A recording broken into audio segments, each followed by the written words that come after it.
Hey, my first one in a while. I had to take a little downtime for the holidays and personal stuff. So good to be back. And I'm fired up to have Marty Lenz from KOA, Denver, dad of three, husband of one. How's it going? Good. How are you, my friend? Man, it's been a little rough. We'll get into that a little bit later. But are you a dog guy? I am a dog guy. You So have one. we have one. We have a Labradoodle whose name is Harvard because of the crimson coat. Quick story though. We got the dog in the Bay Area, but we didn't find out until a month later that the breeders of the dog were Stanford alums and they named the dog Stanford. We never knew that, or we'd have kept the name Stanford instead of Harvard. Yeah. So What is it about? I was going to talk a bunch of news and stuff, but I lost two dogs in the span of 6 weeks. And so my life is unraveling. What makes your dog so amazing? because it's unconditional love and loves you and you don't even deserve it. And I say this, I mean, I think I'm a decent soul, but I don't deserve the love that dog gives me. I'm pretty dismissive of it. I'm not the hugest animal guy. I don't dislike them, but I'm not. My kids and my wife, I mean, my wife's definitely the alpha in more ways than one. But she's the one that, that dog does everything, but that dog always nudges me, comes up and loves me, always happy to see me regardless of my mood. I know you know that as well with your dogs. So it's just a sweet animal. And so and some days it's just neat to know that that dog is looking at you and thinking, you're my best friend. And it's like, yeah, you are a sweet dog. As they always say, the saying is, let us be as good as our animals as our dogs think we are. So I have not mourned as much for a human being as Bentley, pit bull Rottweiler, almost 13 years old. So, human beings, they have to take this vow. They say till death do us part. And some people can honor that, some that can't, which is something else. But the dog, they don't need to hear those words or say those words. They just do it. well, again, it's not that people can't love necessarily unconditionally or give all of themselves, but dogs do it and they don't expect anything in return. I mean, it's like the altruism of the animal. It's like there's nothing that they expect. I mean, you see this all the time. You see people that are horrible to animals, but that animal will continue to crawl back to them because that's all they want. They just want the love and the attention. And I have to remind myself, I said, well, dog comes up to me. He just wants to say hi. And, he wants to be acknowledged. So I just always try to rub his nose or acknowledge his, I know you're here. I remind you, but that's why you mourn, because those dogs love you, whether you're having a good day, bad day, whether you're a good person that day, a bad person that day, it doesn't matter. In the dog's eyes, you're perfect every day. So. I'm going to have to maybe start with the guests and only include people that love dogs. Tell me about the dog. Like I remember Gary Radnich, when he was on for years on KNBR, he'd ask, what car are you driving? Hey, what do you drive? So Right. be part of his bit, but my thing will be about the dog. That's means everything to me. You are doing the morning show, KOA Denver, and you've got a newer co-host I saw for the last month or so, right? Gina That is correct. Yeah. Hey, so we talk sports a lot, and you're developing chemistry as a team. Is that a part of what you've got to do with her as well, right? A little bit. I mean, Gina's really unique, and I almost say this every day, and I feel bad. She's younger. Yeah, I mean, she's my daughter's age. I mean, I have a daughter that's 29, another one that's 20. Gina's 27 years old. And not that that matters, but it's a different dynamic because my former partner, the legendary April Zespa, she's 52 years old. So we're contemporaries, at least in age and in living space. In that our sensibilities of kids of the 80s, and we have those things in common. The beauty of Gina is she's extremely well read, knows a lot of things, but she brings a younger sensibility, a different dynamic, which I think is great and helps broaden my horizons about what she's thinking. And like I said, even though I have daughters that are her age or would be kind of contemporaries, Gina has a real interesting view and outlook, and you need that with news. I mean, half of what I think ails our business is sometimes we have a hard time putting news in context about how it relates to people. And that doesn't mean, facts and lies and mistruths, but I'm saying sometimes you have to relate news. How does it impact you? How do we cover it? How do we report it?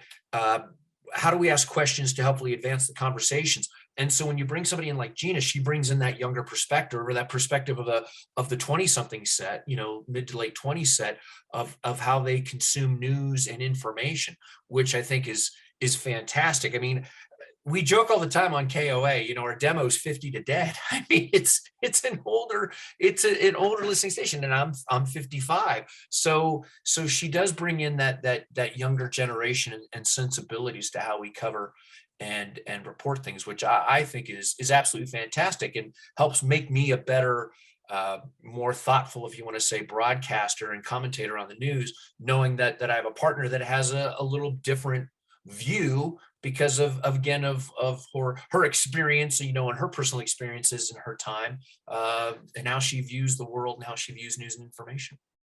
How do you deal with the whole opinion issue? We're much more in today's generation with social media able to voice our opinion. When I first came up, hey, don't talk religion, don't talk politics, because you're going to piss off a segment of your audience no matter what. So how do you deal with that dynamic as a news person? Well, I mean, there's always a certain amount of opinion. I mean, we're allowed to have opinions if, I would say, if they're grounded in the facts and honest information, or is the information the facts that we know them at the moment. That's why I tell people all the time. I said, we have a right to change our minds and views based upon further information, reporting, and facts. Like, you may hold a view well, I mean, I'm going back here, people hundreds of years ago used to think that the earth revolved around the sun. Well, that changed because we became more informed in science. Luckily, unlike Copernicus, they didn't put us in jail if we, didn't believe or subscribe to that. But I think it's okay. What makes it harder, though, Dave, for what we do, if you want to call us straight news people, in my realm, is if you're on an operation, on a station that carries people that aren't, if you want to say, I don't mean to make it sound like they're necessarily lying. It's not that, but aren't beholden to certain facts and information, because they can carry the opinion and have opinions, and they don't always have to be tethered to, in a sense, the facts. It can be tethered to what they feel or an opinion on a subject, even if the data counters that, whether it's health related, policy, or politic related.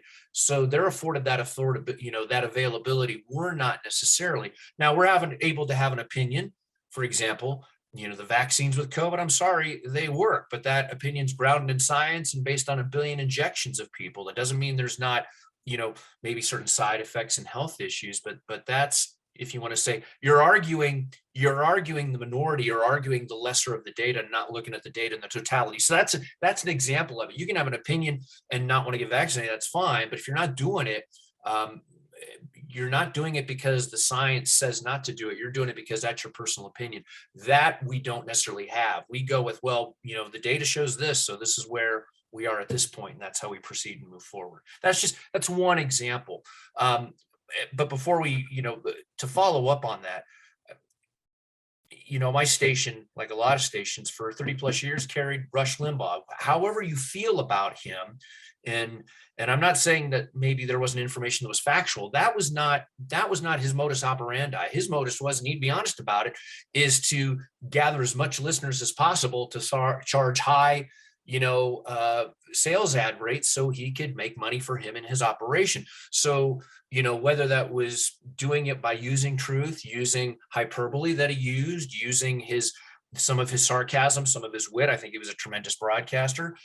That's how he did it. So he didn't have to be tethered to the facts. But the problem with that too is he was allowed to, because he serves a different master, to play footsie and play a little fast and loose with certain things to curry favor with people that would listen to him longer and keep with the station longer. So, folks that do that, I'm not judging them, but they sometimes make my job a little harder because I'm not afforded that. Not that I'd really want to be anyways, but I'm not afforded to play fast and loose with information. I'm really there to call balls and strikes and put it down the middle. And if I offend people on the left, on the right, because the facts are what the facts are, then they have to sort that out. That's not my problem. That's theirs. Hey, you cover everything from Washington politics, and I saw the rebranding of the Fat Tire Classic beer. Yes. You got the full gamut. How do you handle things like George Santos and that slime ball? Well, we don't get into that as much because we really try to be more local. If you want to say the mix of our news is definitely probably 75-25 local to national. We may have guests and interview them or talk to them about a George Santos possibly. I mean, that's a real that's not even politics. There's a real personality, if you want to say glitch or issue there with him. Yeah, we'll talk to our local politicians, and some of them on the left and the right can't, maybe aren't always calling it quite accurate, because again, they're trying to curry favor with the base, raise money, votes, strengthen their hand. So, luckily now we do have some politicians that, I think some people look at and maybe scratch and shake their head. Uh, but George Santos is a unique new person. We have him in our news coverage, but we don't really talk about him that much. We may have a national guest on and maybe touch on it briefly, but we don't go into much of a deep dive because he's not our representative. If he was, then we would. And I think, Lauren Boebert's from Colorado. She's in District 3. That's the western slope of the state. She's been on with us once before. We don't have her on a regular basis. My colleagues have her on. We just don't. I mean, if there's something newsworthy that I have her on, we will. But I say this with respect. I'm looking for folks that are about governance and not necessarily grievance. And in some instances, I'm not sure she's always about that. But she has a fervent base that believe her. And I have to say, in many ways, she's more even a national brand than a local brand of doing the work. Yeah, I mean, she's interesting to say the least. She only ran a re-election by 500 votes, but her district is an interesting district. It's a western part of the slope that's more rural, but it also includes Aspen. I don't have to tell you about the affluency of Aspen. So she's in an interesting district, and she's an interesting character. Let's just say that. So we were talking before. We've got this little running bit going. Hey, I don't want to do a disservice or be a disservice.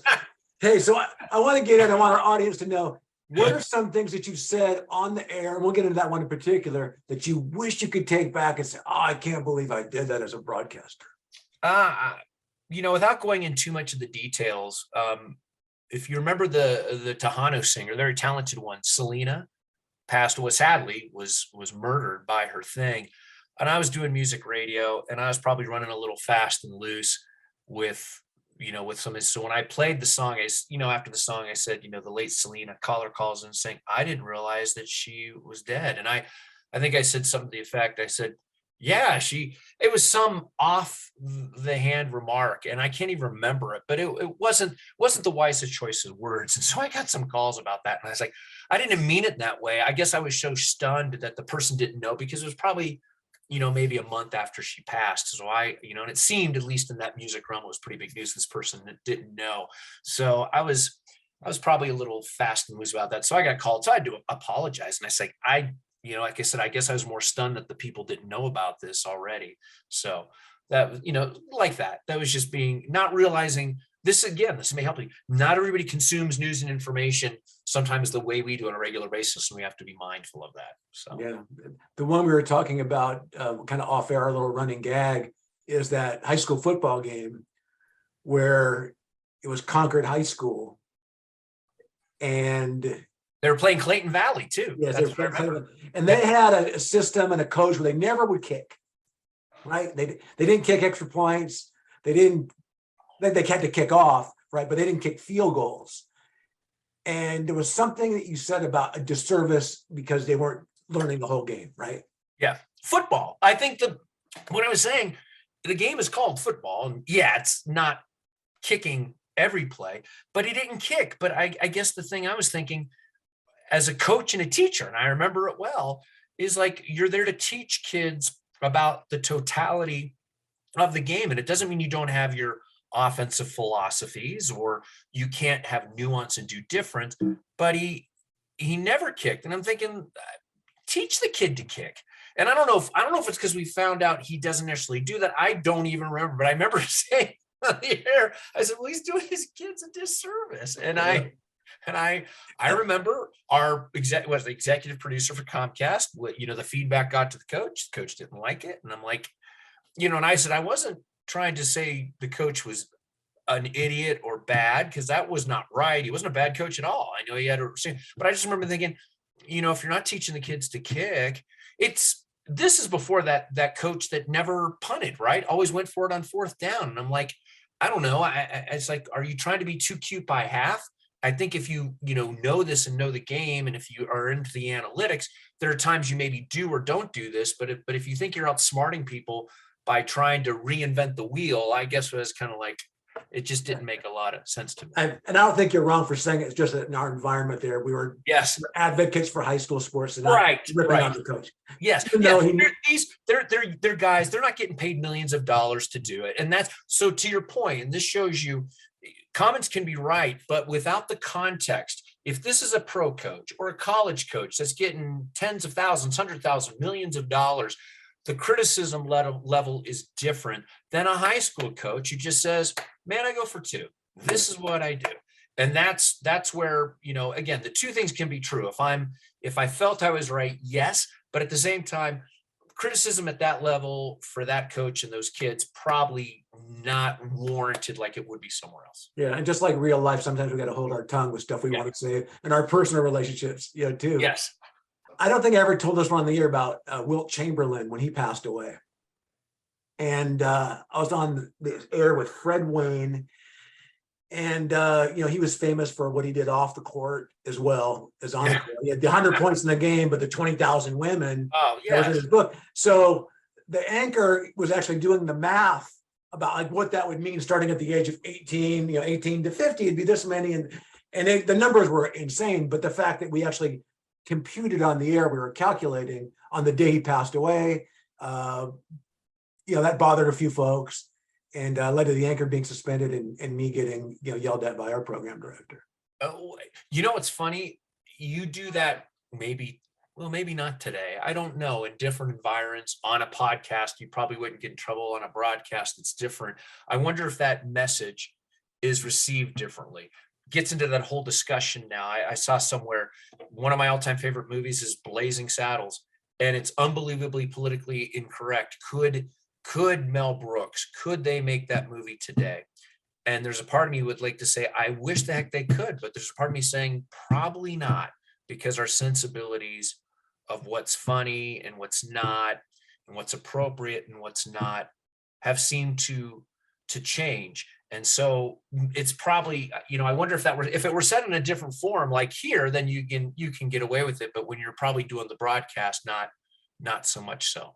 But there's shifting sands with what's and I'm not saying that's necessarily bad, but there is a chilling effect when it comes to language, or comes to expression to some degree, that I think is a bit of a problem.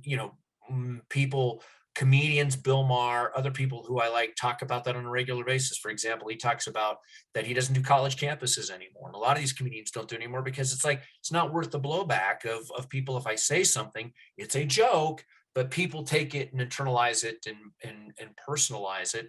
And so I don't know if we've lost our funny bone, or I just don't know if we maybe have to be more conscious about, again, who's receiving that message. But at the same time, I'm saying, look, the message may be this, but there's not personal intent with it. It's the ability to laugh at each other. I mean, and it's easy for me to say I'm a middle-aged white male, so I say that. But I mean, one of the best gifts I have is being able to learn to laugh at myself, and I love being able to laugh at myself. I love when people can make fun of me. My mantra is, I take my job seriously. I don't take myself seriously. But again, that's easy for me to say because I'm a middle-aged white male. I haven't been a part of a class that's been discriminated, and so maybe if I had, I'd maybe feel different about that. Yeah. You don't want to be canceled, though, that's for sure. Well, no, but I also think that the problem with some of the canceling is all you do is you drive more people to listen. This gets in that whole thing with social media and banning people. Yeah, if I don't like something, I came from the old background, just shut it off, ignore it, walk away. No one's forcing you to have to tune in or consume it. But when there's full bans on people, I think if anything, it's the opposite effect. You do that, then you create more curiosity, more controversy, and more people wanting to consume it. So I think there's a bit of a balance in doing that. And I'm not saying people should be able to say everything they want all the time, because that's something else too. There's definite freedom of speech, but that doesn't mean it comes with freedom from accountability of it. You got, or the consequences.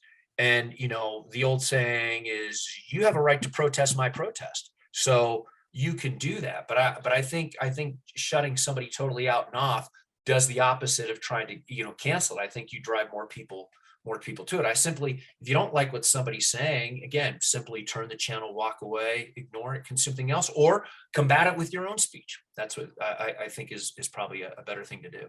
Hey, a couple of sports things in your Denver area. Nuggets cooking. They won 8 in a row. Oh, Last night, I went over Minnesota. Jamal Murray and Nikola Jokic. They're like the new Stockton and Malone. yeah. What's the vibe like with the Nuggets? And could this be the year they come out of the West? The vibe is great here with the Nuggets. I mean, we were talking about this today with my sports guy, Mike Rice, because Joker just passed the all-time assist lead with the Nuggets and took it from Alex English.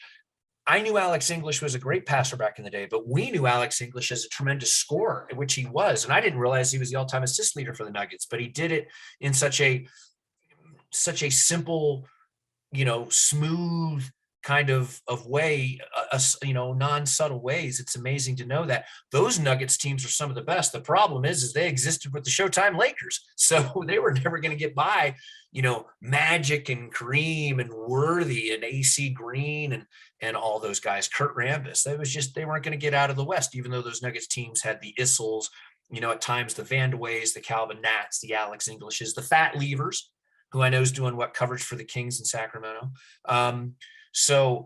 Anyways, yes, this is a great Nuggets team. And then here's the other reason. The NBA is wide open this year. I don't think you look at the league and say there are some really, really good teams, but I don't think you can say, oh, there's an elite team. This is not like even 5, 6, 7 years ago where you look at the Warriors and say, it's the Warriors and wet blanket over the other 31, or 29. This is a year where the league is wide open. The West is wide open. And the Joker could win his 3rd MVP in a row, which would be saying something. And yes, we were playing cuts from him today in the sports cast that we have.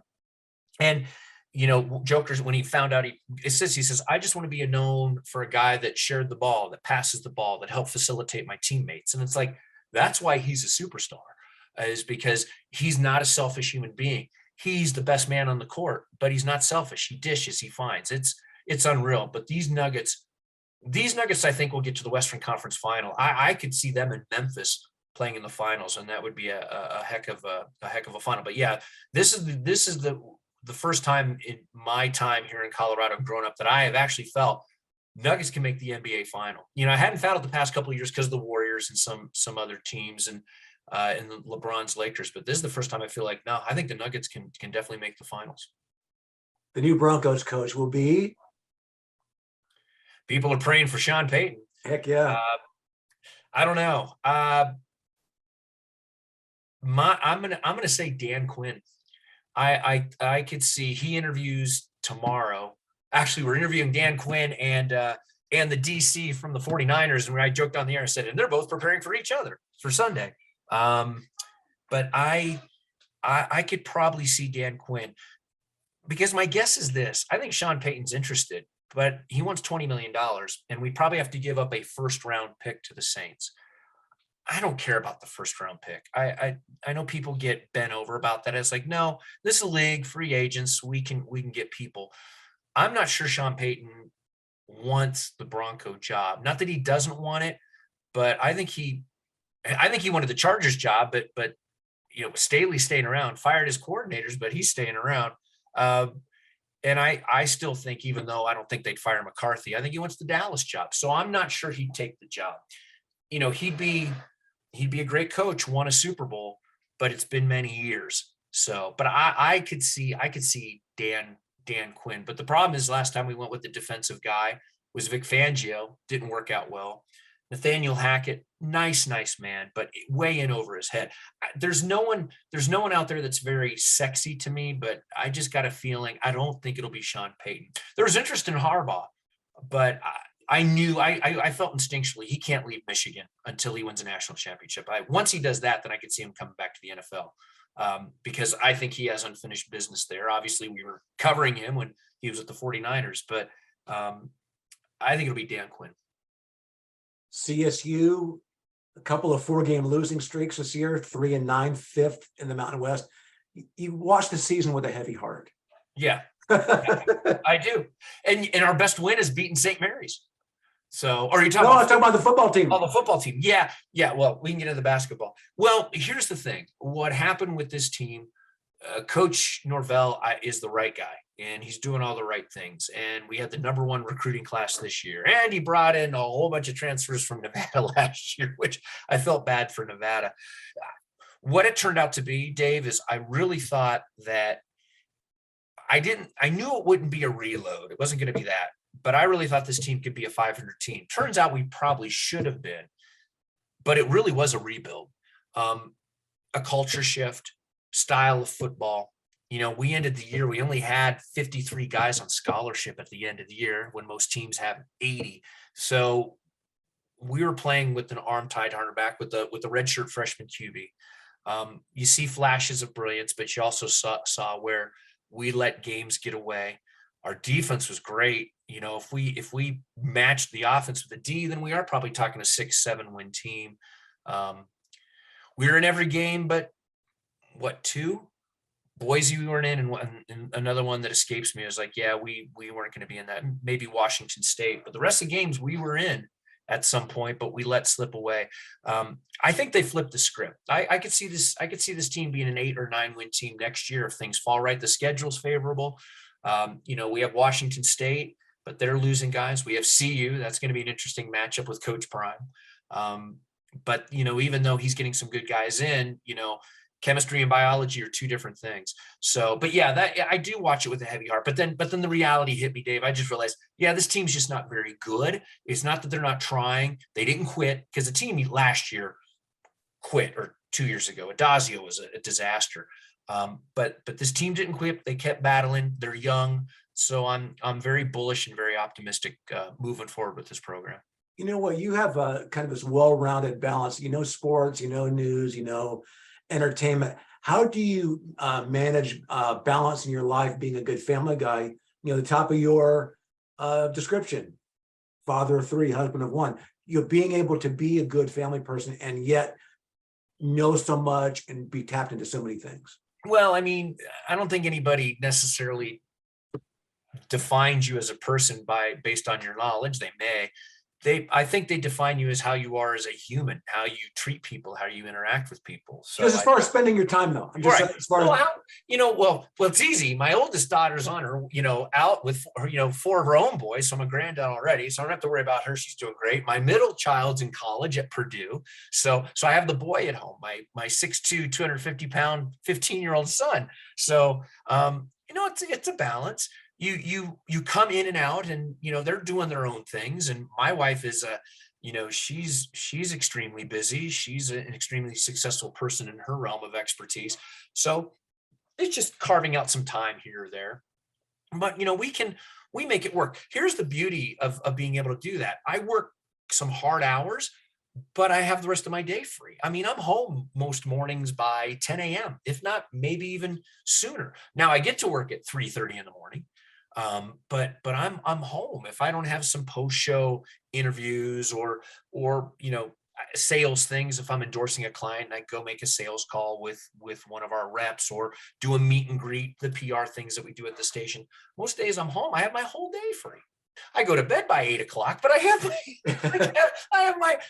for the most part, I have my day free to do whatever, spend time. My wife works out of the house. So, I see her a lot. COVID forced that, but she works globally and internationally, so she's not always traveling. So she has a home office here where she does her work. So I see her every day, and we carve out some time, have a late breakfast, lunch, hang out, do those things. So for watching sports or binge watching a show, you're not ever watching it that night. You're maybe watching a game during the day or from the night. Right. Well, so last night, the Colorado State San Diego State basketball game was on Fox. I watched a little. It started at 8:30. But then I was like, God, I could stay up, and I wanted to stay up, and the game went into overtime. It was a great game. The Rams sadly lost, but I have to get to bed because I need to have some rest. I need to be able to have my focus in the morning to cover and do what we do. But yeah, that's the one thing I missed about living on the West Coast. Everything comes on an hour earlier, so it was easy to to be able to watch things when you're getting the primetime games at, 4 or 5 in the afternoon or whatever, and they're done by the time, we'd have to go to bed or get rest. Yeah. And that's the other thing too. Like a lot of times just to keep aware of things, like I'll watch the monologue of some of the talk shows, but yeah, I'm actually watching it in the morning on my drive into work, listening to it on my phone, what they're talking about, just to kind of keep a generality. And quite frankly, some of those guys, Stephen Colbert, I think does a great job of interviewing people. He's a, comedian or light actor, but he does a better job of doing some insightful interviews on heavy topics with prominent people and decision makers better than some, if you want to say, the expert journalists do. So I do always keep abreast and on top of those things. Hey, what about the decision? This is for, I guess, maybe somebody just in life taking a bold leap. You were out in the Bay Area working at what was a legendary station in KCBS. I guess they call it, they still are. But you had a good gig out there. Nice life. Bay Area is a great place to live. But making that leap of faith, taking that leap, and going to Denver in new situation, being a morning guy. I know you're coming back home in a way, but still, that's a courageous or a move that not everybody would make. Well, I mean, it's home. KOA is the KCBS and the KGO of its market. It's the prominent station. It's a heritage station. It's a legendary station. Every bit as much as the old KGO and KCBS. And I guess the thing is, I was 50 when I made that move, so I've been back 5 years. Those roles don't come up all the time. And, my wife and I, we love the Bay Area. We lived in Lafayette, love the Bay Area. It's our second home. We still have very close ties and friends, and we get out there a couple of times a year to see them and hang out because we miss it. But Colorado's home for both of us. My wife's a Colorado native. I'm not. I'm a transplant. I moved to Denver when I was 6, but my wife was born here. And when we had talked and said, hey, we love San Francisco, but if there's an opportunity to go back to Denver, we ought to think about it. My mom's older. She's a widow. My dad passed away 25 years ago. So and she's older, and I want my kids to be around her and have those relationships. My adult daughter was living here at the time. She was pregnant with her first child, and we wanted to be closer for that too. So it just made a lot of sense. And the only way we would have moved back to Denver was for this role. I wouldn't have gone for any other radio role. It had to be KOA. It had to be this role that I'm in now. Otherwise, you're right. I had a great situation at KCBS. I love the people I work there. Unbelievable pros, unbelievable opportunity, exposure. I mean, I take so much pride. You reference my bio and my Twitter feed. I put KCBS in there. I'm extremely proud that I worked there because I worked with some real legend, hired by the legendary Ed Cavanero, which I hold up as a huge badge of honor, saying that guy hired me. I mean, it's so you're right, but this is the only reason that we came back, because this is home, and this was an opportunity that may not have come around again in my lifetime. So if I don't take it now, then you miss out. And I wouldn't have had regrets if my daughter now, who's in college, she had just started high school at Akalani's high school. If she were maybe in her junior, senior year, I maybe wouldn't have taken it because I didn't want to blow up her whole high school career, but we moved her out. She finished up high school out here. My son was still in elementary, middle school, so it was, in a sense, less impactful. But it was the right time and the right move for us to do it. Now, having been back home, the other reason too, the Bay Area is expensive to live. I got to tell you, Denver's become extremely expensive to live. Oh my God. I mean, home prices, home values, gas, insurance, all those things. Denver's become very expensive to live, and there's a variety of reasons why. A lot of people want to live here. We're getting a lot of people that are moving here from California, but actually the number one state of people moving here are from Texas. So, but a lot of Texas people relocating here, a lot of Californians, Florida, East Coast, they're coming here because Denver's become a big city. Denver's become a corporate hub. Denver has the lifestyle.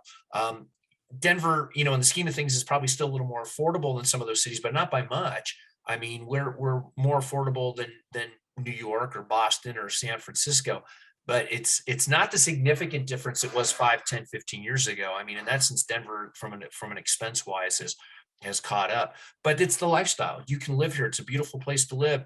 We had snow. Looking around, we had 9 inches of snow, and today it's sunny and 40 degrees. So, I mean, there's a lot of things that make Denver attractive, which, is getting people moving here, and it just does. It makes the cost and everything go up. No, I made it sound like you made this courageous move. That was a no-brainer. You had to do No, it. well, it is. You had to do it. It's kind of you. It's No, you had to do it, man. Come on, with all those things you Well, mentioned with the you family. can't. Well, from a career standpoint, and again, I was very content, very Bye-bye, happy. San Francisco. Bye. But I mean, it was hard. It was hard to leave. It wasn't, sometimes you leave a job and you're like, thank God I'm out of here. And I was like, no, I was leaving with a very heavy heart because I loved all those people. I remember writing a note to everybody just saying, hey, I said, I love you guys. I miss you guys. You guys, I always will carry with me. Since then, a number of those folks have retired, the John Evans, the Larry Sharonis, the Ed Cavaneras, who I mentioned, people that I love, that I have the utmost respect for. As I say, peers. They weren't my peers. They were up here. I'm some dead person down here. But I mean, you just admire and appreciate their kindness and their professionalism. But yeah, it was just for this role, this opportunity. We had to take it. It was the right time and made the most sense to do. Dude, you're good at this. We'll do this again. Well, I love this. I love talking. I don't want to talk about me. We can talk more about you and what's going on. Well, have me on sometime. Have me on your own podcast.